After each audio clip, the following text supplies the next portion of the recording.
大家好，我係柏惠豪園會所嘅 Gigi， 今日教大家整簡單又好食嘅水果撻。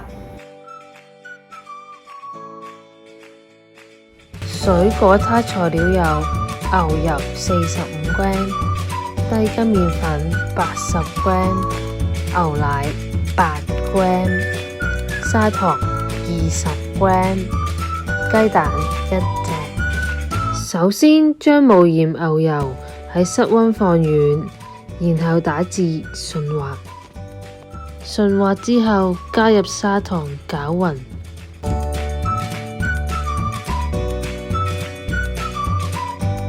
加入一半攪勻嘅蛋液，再攪勻，剩低嘅蛋液作備用。攪勻之後加入牛奶攪拌。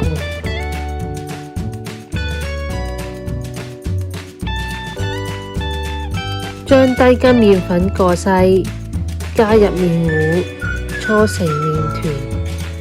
麵團光滑不黏身就可以。冷藏15至30分鐘。冷藏完之後，將麵團平均分6份，然後搓圓。將麵團放入撻模，然後由內向外壓開，至撻模厚度平均。撻底底部盡量硬薄一啲，同時要預熱焗爐180度。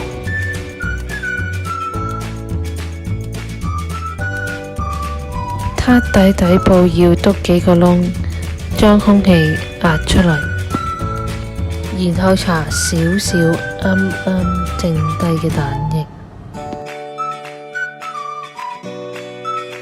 放入已預熱180度嘅焗爐，中層焗12至15分鐘。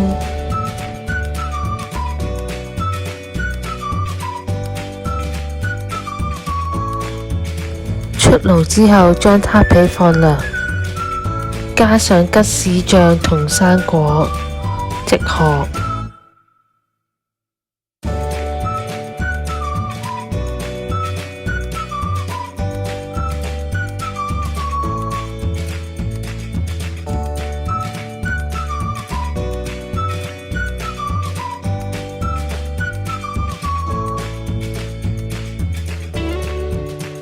除咗藍莓之外，仲可以試下擺其他生果㗎，大家試下喺屋企整啦，下次見啦，拜拜。